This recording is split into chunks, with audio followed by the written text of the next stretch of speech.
Assalamualaikum warahmatullahi wabarakatuh. Jumpa lagi dengan Amel di Mimbar Sepekan. Untuk Sepekan edisi kali ini kita kembali menyapa Bang Jeffrey Jebua. Apa kabar Bang? Kabar baik Kak Amel. Ganteng Abang pakai batik hari ini Bang ya? Kak Amel juga cantik, kayaknya jilbabnya baru nih. Wah, ya emang baru nih Bang. Alhamdulillah dibilang cantik. Oke, kita kembali ke untuk Mimbar Sepekan ini kita memang selalu harus membahas apa yang menjadi topik-topik utama dari koran Mimbar Umum dalam sepekan terakhir ini ya Bang ya. Jadi untuk sepekan terakhir ini banyak, kalau aku lihat tuh cukup banyak ya kejadian-kejadian yang terjadi khususnya di dunia jurnalistik nih Bang. Iya Mbak. Kalau aku lihat tuh yang Abang pegang tuh soal koran Mimbar Umum tuh, bisa Bang jelasin apa topik utama kita yang pertama yang akan kita bahas? Baik Mbak Amel, terima kasih pada kesempatannya. Untuk Mimbar Sepekan kali ini cukup banyak ya isu daerah yang menasional untuk di Mimbar Umum Sepekan. Di antaranya seperti pembakaran rumah wartawan yang menewaskan satu keluarga Mbak Amel. Oh ya, itu yang dengan inisial RC ya Bang ya? Iya benar sekali. Jadi memang kita terus mengikuti kelanjutannya, dan kita harapkan tidak ada lagi tindak kriminal yang didapatkan oleh wartawan terhadap kegiatan rutinitasnya dalam melakukan liputan. Oke Bang, ini kalau dari yang kita muat dalam seminggu terakhir ini gimana Bang? Hingga terakhir data yang kita dapatkan terkait kasus itu yang kita muat di koran Mimbar Umum seperti apa Bang? Oke baik Mbak Amel, untuk yang terakhir ini sudah ditetapkan tersangka untuk penangkapan terhadap pembunuhan ya Mbak Amel, tentunya pembunuhan rencana ini ya. Itu belum tahu ya apa pembunuhan berencana atau apa ya? Iya, dugaan kita masih terencana ini ya Mbak Amel, kuat karena memang ada tahapan-tahapan yang dilakukan. Ada eksekutornya, ada yang memberi perintah ya Bang ya. Jadi kan itu dari paparan yang dipaparkan langsung oleh Pak Kapolda, begitu juga diteruskan oleh Kabid Humas Polda Sumut. Sampai saat ini sudah 3 yang ditangkap. Ada 3 orang tersangka ya Bang ya. Inisialnya ada BG, R dan Y. Dan sempat juga kemarin itu mendapat klarifikasi, Mimbar Umum juga memuatnya dari AMPI Sumut, bahwasannya yang berstatus bernama BG merupakan tidak lagi ketua AMPI di Tanah Karo. Jadi istilahnya yang terlibat itu salah satu yang diduga terlibat salah satu anggota AMPI Sumut ya Bang ya. Ketua AMPI Sumut Tanah Karo, dan AMPI mengklarifikasi bahwa sosok tersebut BG bukan lagi ketua AMPI Sumut, dan mereka dan tindak tanduknya terlepas ya Bang ya dari AMPI ya Bang ya, karena sudah tidak lagi gitu ya Bang ya. Jadi kalau yang aku dengar, aku baca-baca juga itu BG sebagai pemberi perintah dan 2 lagi sebagai eksekutor ya Bang ya. Benar Mbak Amel. Jadi ini kita terus melakukan penggalian informasi ya Mbak Amel, diharapkan juga tidak hanya eksekutor dan pemberi perintah. Diharapkan juga aktor intelektual di balik ini. Tentu, apakah ada aktor intelektual di balik itu ya Bang ya? Karena kan sebelumnya Mbak Amel, sebelum terjadinya tragedi yang mengenaskan ini kan, almarhum jurnalis tersebut melakukan pemberitaan terhadap aktivitas perjudian di Tanah Karo. Jadi dugaannya mengarah ke situ. Sudah menjadi rahasia umum mungkin ya di Tanah Karo, cukup BG itu cukup terkenal loh Bang di Tanah Karo. Siapa yang nggak kenal dengan BG gitu ya? Sampai ada singkatannya juga Mbak Amel, Bulang. Iya. Bunuh langsung. Jadi mereka sudah kenal, sudah tahu, dan jadi katanya dia memberi perintah. Tapi yang aku dengar juga gak ada hubungan loh sebenarnya dengan Bulang itu dengan RC ya Bang ya, dengan yang dibunuh gitu ya kan. Iya. Itu yang aku baca, yang aku dengar itu tidak ada hubungan sama sekali. Kenapa tiba-tiba dia memberi perintah kedua eksekutor untuk melakukan pembakaran sehingga melenyapkan nyawa 4 orang, itu kita kan gimana ini gitu, kenapa hubungannya gimana kita belum diketahui ya Bang ya hingga saat ini ya Bang ya. Iya, makanya kita juga mengharapkan ya khususnya kita turut berbelasungkawa terhadap rekan jurnalis kita yang mengalami musibah. Di satu sisi juga kita mengharapkan ketegasan dari aparat penegak hukum. Iya, jangan berhenti sampai di situ. Siapa tahu ada APH juga yang terlibat dari berbagai unsur. Iya, karena kan nggak mungkin dia nggak istilahnya dia siapa yang nggak kenal dengan BG gitu ya kan. Dan Riko ini sebagai wartawan gitu. Tapi kalau bersinggungan masalah pemberitaan apa hubungannya dengan BG ya? Pasti BG ini ada yang memberikan perintah, kemungkinan ada yang memberikan perintah dan kemarin ada katanya diduga keterlibatan dari anggota TNI juga dan itu sampai sekarang seharusnya kalau aku lihat dari TNI AD sendiri itu masih silent ya Bang ya, belum ada mereka cuma menyatakan tidak ada anggotanya yang terlibat, tetapi tidak ini ya Bang ya. Tidak ada mereka bagaimana cara mereka untuk melakukan verifikasi atau apa gitu ya. Iya, jadi itu Mbak Amel memang kita mengharapkan sekali ya kolaborasi antara Polri dan TNI. Mungkin kita mengapresiasi juga pada paparan itu dihadiri oleh Pangdam, mungkin dalam kehadirannya untuk mendukung dan juga untuk memberi sinyal kepada siapa tahu ada dugaan oknum-oknum TNI yang terlibat.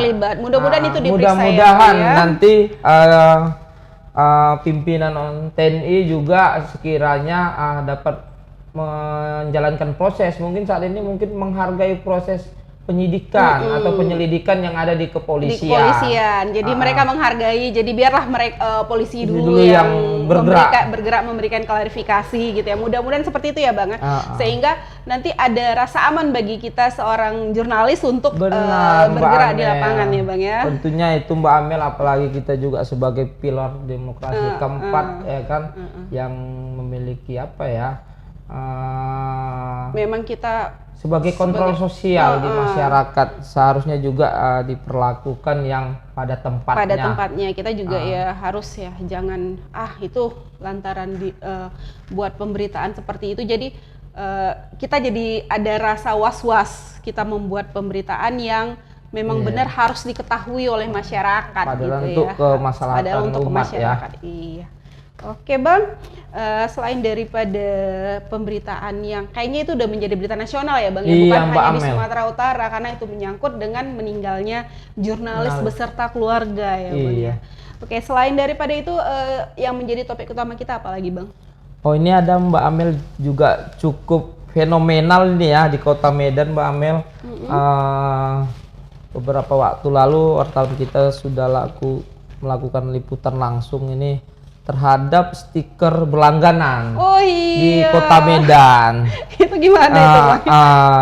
Jadi Mbak Amel, kemarin wartawan kita langsung wawancara dengan Kadis Perhubungan itu di Kejari Medan itu usai melakukan senam pagi, bahwasannya menyatakan stiker berlangganan ini untuk membantu mendongkrak peningkatan PAD. Biar tidak ada kebocoran, benar Mbak Amel. Jadi ini cukup apabila terrealisasi dengan bagus, ini memang cukup bermanfaat bagi pengendara. Pengendara dan juga pengumpulan pendapatan las di daerah kita juga, pasti bagus ini. Tapi jadi Mbak Amel, di situ diuraikan untuk sepeda motor itu 90.000 per tahun, untuk per tahun ya Bang ya. Mobil roda 2 itu 130.000 per tahun dan truk 130.000. Jadi sebenarnya kalau dihitung-hitung tuh Bang, kalau memang kita yang sering berkendara ke Kota Medan ya, benar sekali, dengan setahun kalau misalnya aku ya Bang naik sepeda motor 90.000 setahun itu menurut aku bisa lah, tapi kayaknya kalau misalnya itu hanya berlaku di tengah kota itu yang bikin aku deg-degan juga. Karena kan Bang kemarin juga ada permasalahan ya Bang ya, jadi katanya aku baca-baca itu mobil yang berstiker itu kemarin dikempesin bang bannya sama orang tidak bertanggung jawab gitu ya kan, dikempesin, biaya juga buat kitanya gitu. Benar, ya kan. Terus selain itu ada juga berantem ya bang ya, berantem lantaran diwajibkan untuk membeli stiker setahun, padahal dia wisatawan. Jadi dia datang ke Medan itu hanya hitungannya ya sekali-sekali, sebulan sekali, atau ya bisa aja dia cuma datangnya sekali, terus harus bayar tiket 120.000, rasanya gimana gitu. Mungkin bagi yang mampu oke ya, ini kalau misalnya dia datang rame-rame itu setelah ngumpul-ngumpul duit, mungkin harus dipikirkan juga itu gimana. Ada nggak solusi yang kemarin abang ngomong dengan Kadishub itu gimana dari pernyataan Kadishub? Baik Mbak Amel. Dia ngomongin sebelumnya kita juga harus berkaca di aturan sebelumnya. Kita kan ini baru masa transisi dari aturan e-parking ke stiker berlangganan. Jadi harus kita juga memberi informasi yang terang dulu. Kemana e-parking ini? Iya bang. Yang notabene pada saat pelaksanaan itu menggunakan handphone.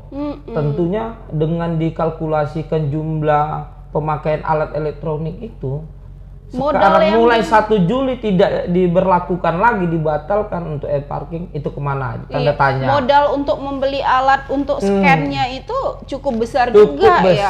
Itu membeli atau sewa nggak tahu juga ya Pemko Medan itu kayaknya harus dikasih tahu, kita tahu juga itu ya bang. Benar. Anggarannya itu kemana itu? Iya. Sampai saat ini Mbak Amel kita terus mencoba untuk melakukan konfirmasi lebih lanjut terhadap persoalan itu. Semoga nanti kita mendapatkan informasi yang valid. Lalu selanjutnya Mbak Amel berlanjut ke ke stiker berlangganan yang mulai berlaku 1 Juli dan ketentuannya 1 tahun ke depan. Sama-sama kita tahu bahwasannya Bapak Wali Kota Medan akan berakhir di tahun ini.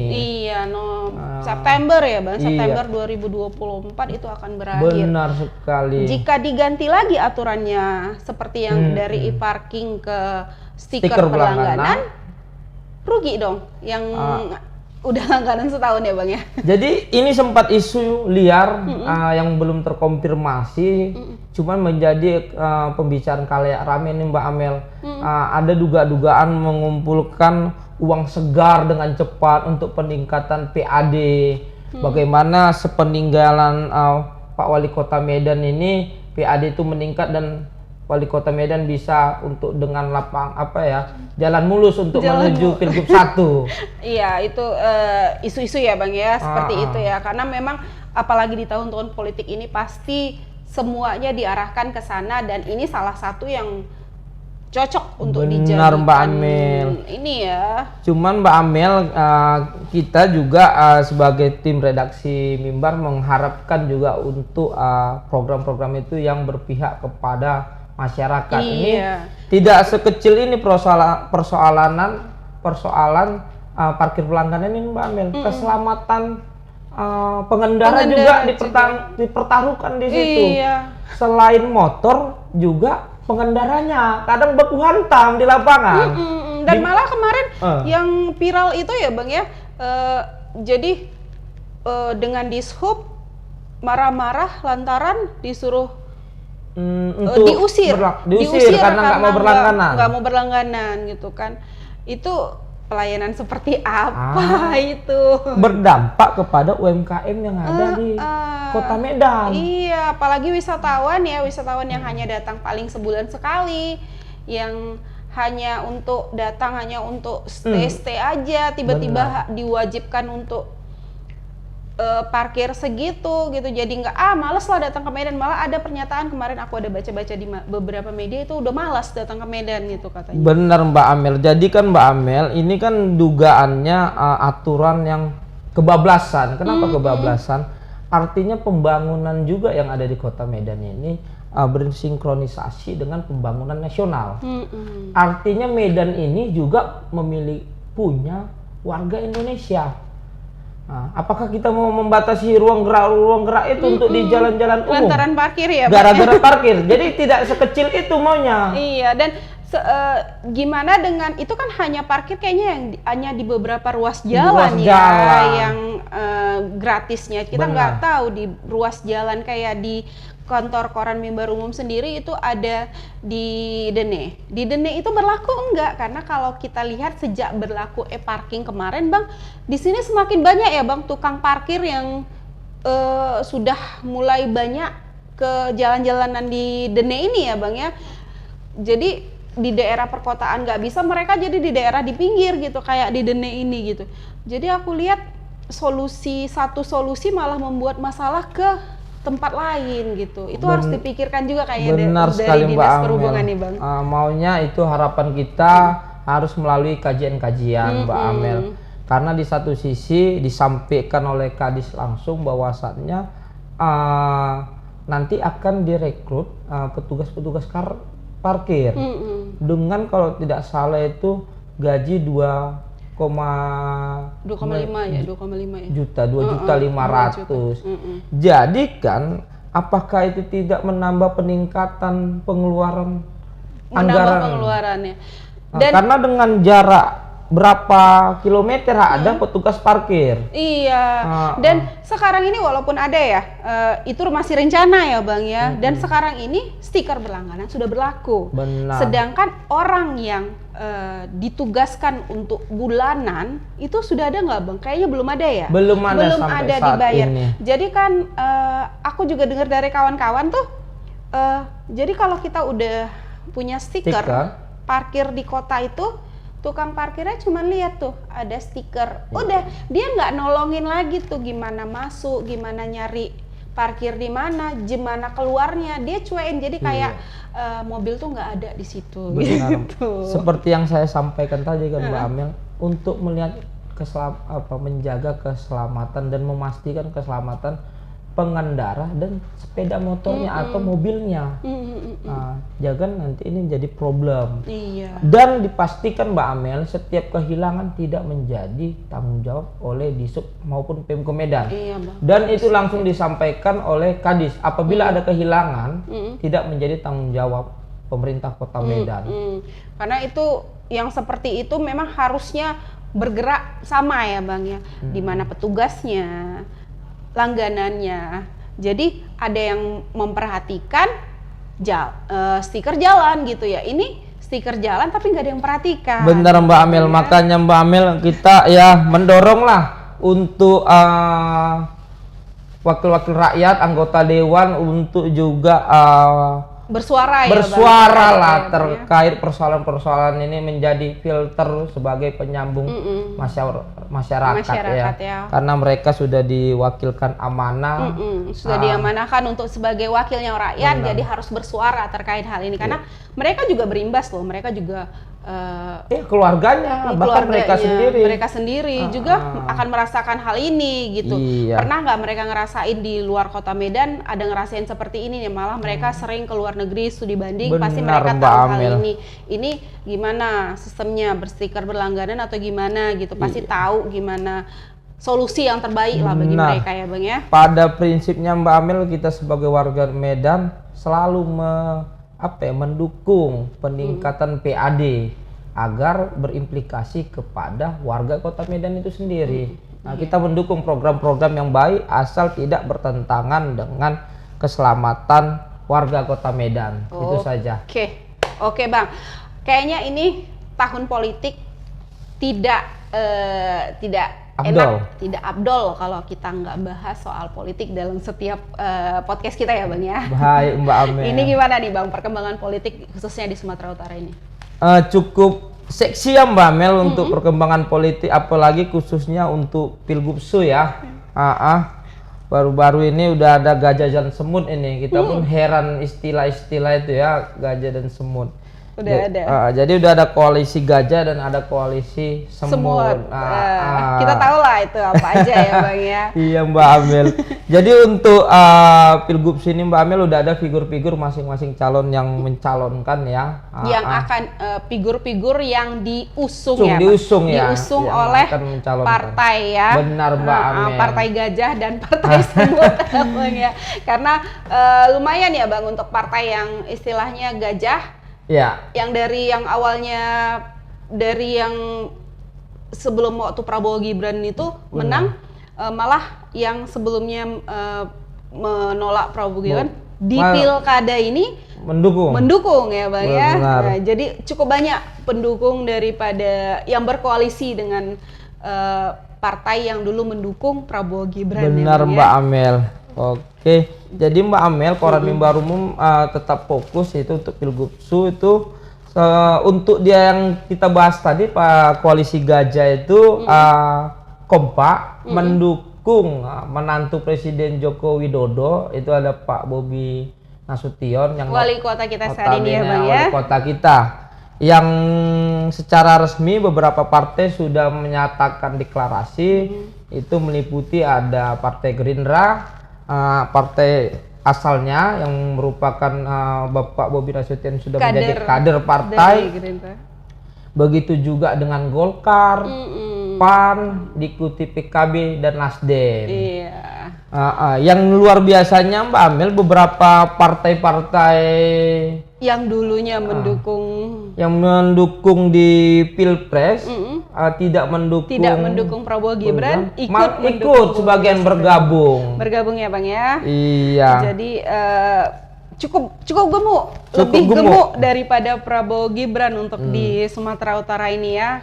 Kepercayaan dari partainya untuk ke Bobi Nasution ya Bang ya. Benar Mbak Amel.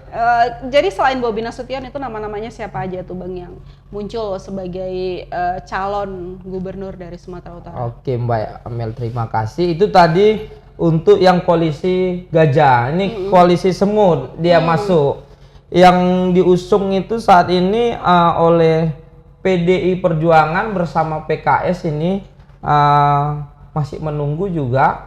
Kemarin sempat ada pertemuan, Mimbar Umum mendapatkan pemberitaan juga ini bahwasannya untuk PDI Perjuangan mengusung 2 nama, yaitu adalah Edi Rahmayadi dan incumbent dan Nixon Nababan, mantan Bupati Taput 2 periode. Utara ya Bang ya. Oh iya. Iya, jadi di sini Rapidin Simbolon selaku Ketua DPD PDI Perjuangan menyampaikan masih digodok di DPP namanya. Siapa yang bakal mereka usung ya? Karena yang diusung itu harus 1 bis. Karena kalau kita lihat untuk PDIP itu sudah bisa mengusung sendiri gubernur dan wakil gubernur. Benar, bisa Mbak saja Amel. mereka berdua di gandeng ya Bang ya, bisa dicalonkan berdua. Tapi itu tergantung dari keputusan ya Bang. Benar Mbak Amel, infonya masih dinamis Mbak Amel karena sampai